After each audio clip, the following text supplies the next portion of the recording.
Hello students, तो आज का हमारा टॉपिक रहेगा preparation of alcohol from alkyl halides. तो एल्काइल हैलाइड को हम अल्कोहल में कन्वर्ट करेंगे और जो एल्काइल हैलाइड हम यहाँ पर यूज़ करेंगे उसमें हेलोजन एटम हो सकता है, कोई क्लोरीन एटम या ब्रोमीन या आयोडीन एटम। तो जब हम किसी एल्काइल हैलाइड को अल्कोहल में कन्वर्ट करेंगे उसके लिए हम उस एल्काइल हैलाइड का हाइड्रोलिसिस करेंगे और उस एल्काइल हैलाइड के हाइड्रोलिसिस के लिए हम यूज़ करेंगे aqueous solution of sodium hydroxide या aqueous solution of potassium hydroxide. तो जब हम किसी एल्काइल हैलाइड को हीट करेंगे with aqueous solution of sodium hydroxide या aqueous solution of potassium hydroxide, तो वही एल्काइल हैलाइड कन्वर्ट हो जाएगा इनटू अल्कोहल और इस अल्कोहल के साथ साथ हमें मिलेगा एक मॉलिक्यूल या तो सोडियम हैलाइड का जब हम सोडियम हाइड्रोक्साइड यूज़ करेंगे, और जब हम पोटेशियम हाइड्रोक्साइड यूज़ करेंगे तो वहाँ पर हमें मिलेगा पोटेशियम हैलाइड। तो एक जनरल रिएक्शन लिखेंगे हम यहाँ पर जिसमें हम किसी एल्काइल हैलाइड को कन्वर्ट करेंगे इनटू अल्कोहल जब हम उस एल्काइल हैलाइड का हाइड्रोलिसिस करेंगे सोडियम हाइड्रोक्साइड के एक्वस सॉल्यूशन से। तो यहाँ पर हम एक जनरल मॉलिक्यूल लेंगे किसी एल्काइल हैलाइड का और इस एल्काइल हैलाइड की हम रिएक्शन करेंगे with aqueous solution of sodium hydroxide. तो उससे हमें मिलेगा एक अल्कोहल मॉलिक्यूल और एक मॉलिक्यूल मिलता है हमें सोडियम हैलाइड का। अब ये रिएक्शन किस तरह से होगी, यहाँ पर सोडियम हाइड्रोक्साइड से हमें मिलते हैं sodium ion and hydroxide ion, और इस एल्काइल हैलाइड मॉलिक्यूल में इस हेलोजन एटम पर मिलता है हमें पार्शियल नेगेटिव चार्ज, क्योंकि इस हेलोजन एटम की इलेक्ट्रोनेगेटिविटी इस कार्बन एटम से ज़्यादा है, तो इस पर हमें मिलता है पार्शियल पॉजिटिव चार्ज। अब जो ये हाइड्रोक्साइड आयन हमें मिलता है सोडियम हाइड्रोक्साइड से, वही हाइड्रोक्साइड आयन अटैच होगा जब इस पॉजिटिवली चार्ज कार्बन एटम से, तो यहाँ से रिलीज होगा एक हैलाइड आयन और वही हैलाइड आयन कंबाइन होगा इस सोडियम आयन के साथ जो बनाएगा सोडियम हैलाइड। अब यहाँ पर देखो जो हाइड्रोक्साइड आयन है वो एक स्ट्रॉन्ग न्यूक्लियोफाइल है और इसी स्ट्रॉन्ग न्यूक्लियोफाइल ने डिस्प्लेस किया है इस एल्काइल हैलाइड में से वीक न्यूक्लियोफाइल को।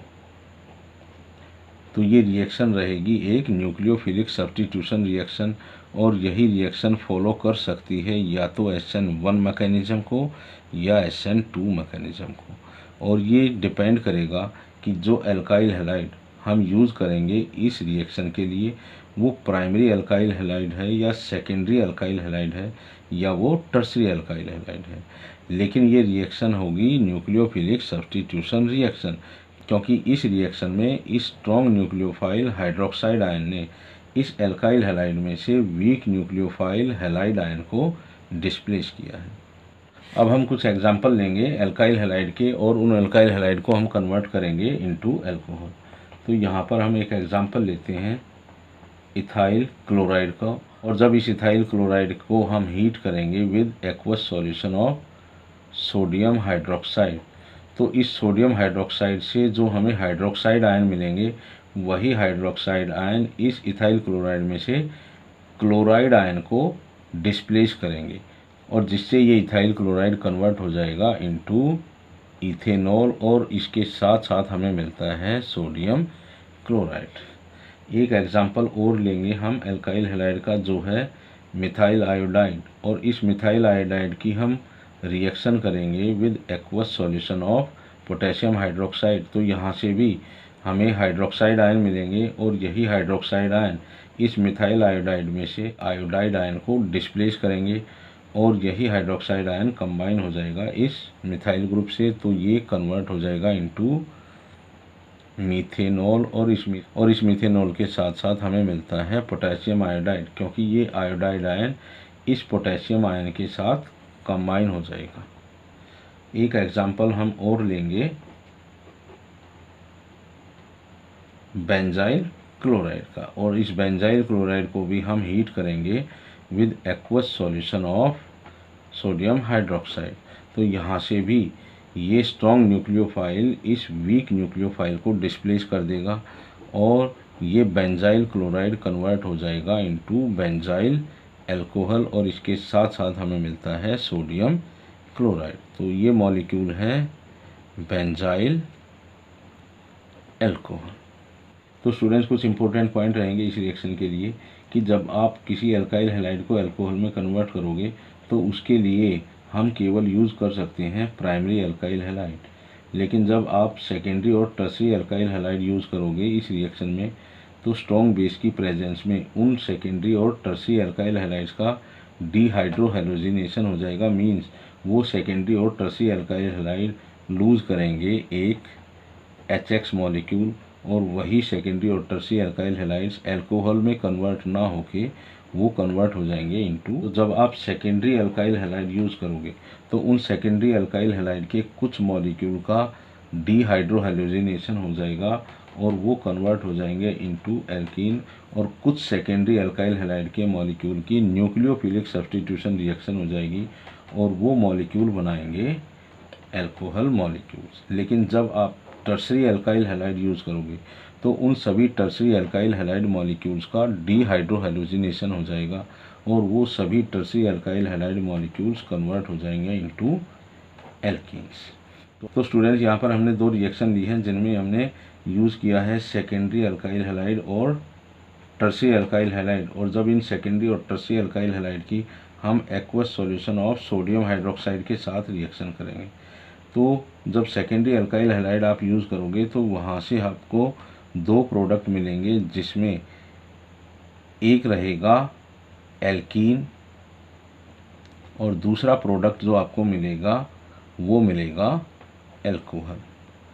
तो ये जो प्रोडक्ट आपको एल्कीन मिलता है वो कैसे मिलेगा, यहाँ से एक हाइड्रोजन एटम बाहर आएगा और यहाँ से क्लोरीन एटम बाहर आएगा तो यहाँ पर इसका हो जाएगा डीहाइड्रोहेलोजिनेशन और डीहाइड्रोहेलोजिनेशन से हमें मिलता है एक एल्कीन जो रहेगा यहाँ पर प्रोपीन। लेकिन कुछ मॉलिक्यूल इस सेकेंडरी अल्काइल हैलाइड के न्यूक्लियोफिलिक सब्स्टिट्यूशन रिएक्शन में पार्टिसिपेट करेंगे और उन मॉलिक्यूल्स में इस क्लोरीन एटम को डिस्प्लेस करेंगे ये हाइड्रोक्साइड आयन, तो ये कन्वर्ट हो जाएंगे इनटू अल्कोहल। लेकिन जब आप टर्सरी अल्काइल हैलाइड यूज़ करोगे तो उन सभी टर्सरी अल्काइल हैलाइड मॉलिक्यूल्स का डीहाइड्रोहेलोजिनेशन होगा और वहाँ से आपको मिलेगा केवल एल्कीन। तो वो एल्कीन किस तरह का रहेगा,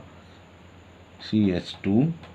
CH3 और यहाँ से आपको इसके साथ साथ मिलता है सोडियम क्लोराइड और वाटर। अब देखो क्या रहेगा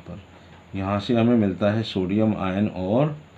हाइड्रोक्साइड आयन और यही हाइड्रोक्साइड आयन यहाँ से H+ आयन लेगा और यहाँ बन जाएगा डबल बॉन्ड और जैसे ही यहाँ डबल बॉन्ड बनेगा ये क्लोरीन एटम अपने बॉन्डिंग पेयर को लेके इस मॉलिक्यूल से बाहर आ जाएगा और यही क्लोराइड आयन कंबाइन हो जाएगा सोडियम आयन से और बना लेगा सोडियम क्लोराइड। तो यहाँ से हमें मिलता है वाटर मॉलिक्यूल और यहाँ से हमें मिलता है सोडियम क्लोराइड और यही tertiary alkyl chloride molecule convert हो जाएगा इनटू